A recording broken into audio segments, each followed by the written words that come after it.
Good morning. This is Friday of Holy Week, and sometimes it's called Good Friday. But as we read the account of the events of this day, it can hardly be called good, except for the long view and the reward that came from these events.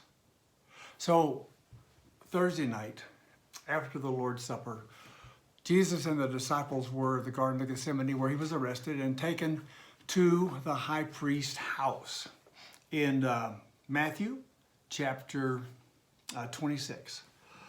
Those who had arrested Jesus led him away to Caiaphas, the high priest. The scribes and the council, the Sanhedrin, had gathered. Peter followed at a distance into the courtyard outside of this place where Jesus was being held. The chief priests and Sanhedrin were looking for false testimony against Jesus so they could put him to death, but they really couldn't find anything, except one man said, this Jesus said, I can destroy the temple of God and rebuild it in 3 days. The high priest stood up and said, don't you have an answer for what these men are testifying against you? But Jesus kept silent. The high priest said, I charge you under oath by the living God, tell us if you are the Messiah, the Son of God. You've said it, Jesus told him, but I tell you, in the future you will see the Son of Man seated at the right hand of God in power and coming on the clouds of heaven. Then the high priest tore his robes and said, he has blasphemed. Why do we still need witnesses? See, now you've heard the blasphemy. What's your decision? And they said, he deserves death. And all this took place before dawn on that Friday, in the hours before dawn. And during that time, while it was dark, perhaps chilly, Peter was out in the courtyard and he was warming his hands around the fire. And there were several people there who were wondering what was going on in the court and what Jesus was saying. And in Matthew, we read that Peter was approached by a servant girl and said, hey, you were with Jesus the Galilean too, weren't you? And he denied it in front of everyone. I don't know what you're talking about, he said. I don't know. And then later on, another person came to him and said, well, this man was with Jesus of Nazareth. Again, Peter said, I don't know the man. A little while later, someone standing there approached and said to Peter, you really are one of them, since your accent gives you away. It says Peter started to curse and swear with an oath, I don't know the man. Immediately, the rooster crowed. Peter remembered the words of Jesus. And in Luke, we're told that the Lord turned and looked at Peter at that time. Peter remembered that Jesus had foretold his denial. And he went outside and wept bitterly. Now, when the daybreak came, the chief priests and elders, the people plotted against Jesus to put him to death. And this was where they took him away to Pilate. Now, Jesus stood before Pilate, and in Matthew chapter 27, Pilate says, are you the king of the Jews? And Jesus said, you say so. And then Pilate said, don't you hear how much they are testifying against you? But Jesus didn't answer. But Pilate said, I can tell that you're from Galilee. They have said that to him. The accusations were, we found this man misleading the nation, opposing payment of taxes to Caesar, and saying that he himself is Messiah, a king. Then they found that he was from Galilee, and Pilate said, I'll send you to Herod. He's the governor of Galilee. And so in Luke chapter 23, he was sent to Herod. It says that Herod was glad to see him because he had always wanted an audience with Jesus. He kept asking him questions, but Jesus didn't say anything, while the chief priests and scribes stood by, accusing him.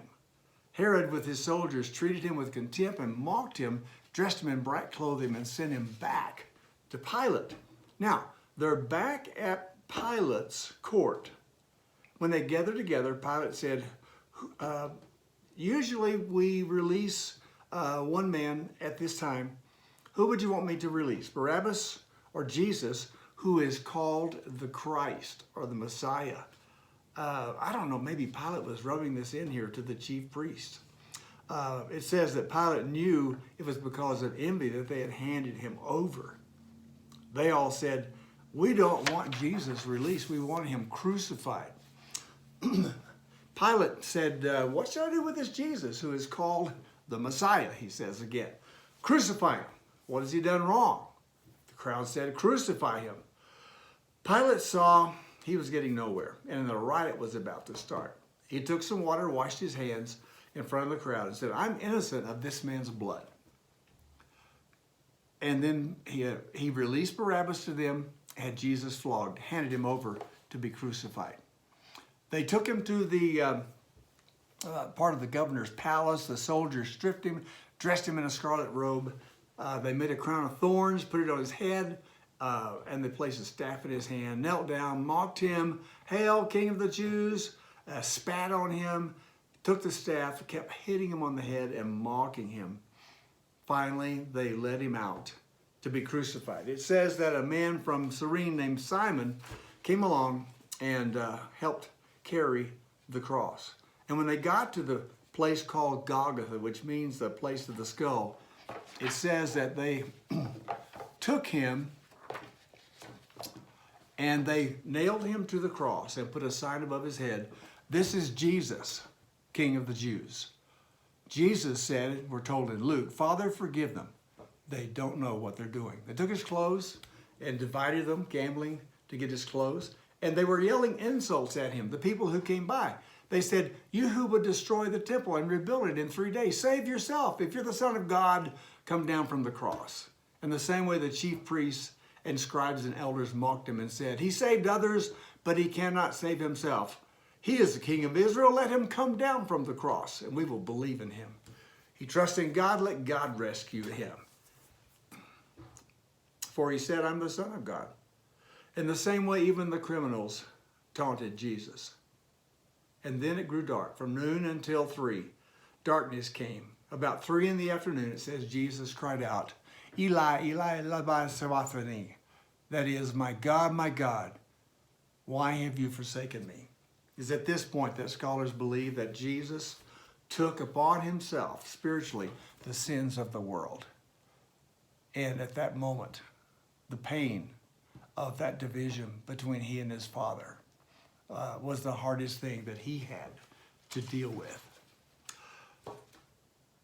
At that time that Jesus died, we're told that the curtain of the sanctuary was torn in two from top to bottom. This curtain was several inches thick. There was an earthquake. A centurion cried out, "Truly this man was the Son of God." At that point, very interesting thing happened. They couldn't leave a criminal's body on the cross because it was coming to be the Sabbath. And none of Jesus' family had anywhere to put him there. So it could have been that he would have been taken down and thrown in a cart and taken to the Valley of Gehenna, which they refer to as the hell on earth, to rot away. But at that point, we're told that a rich man, Joseph from Arimathea, had become a disciple. Now, probably Joseph wasn't with the Sanhedrin that morning, even though he was on the Sanhedrin. So Joseph took the body and wrapped it in fine linen and placed it in his own tomb cut out of the rock. He left after rolling a great stone against its entrance. Mary Magdalene and the other Mary were seated there facing the tomb. And then you know that the chief priest went to Pilate and asked that the tomb be secured. A guard was placed and the seal of Rome was placed on the tomb that Friday evening. The disciples had all dispersed. Tomorrow we give some thought to that Saturday when Jesus was in the tomb. What the disciples must have done, maybe what they said. Talk to you tomorrow.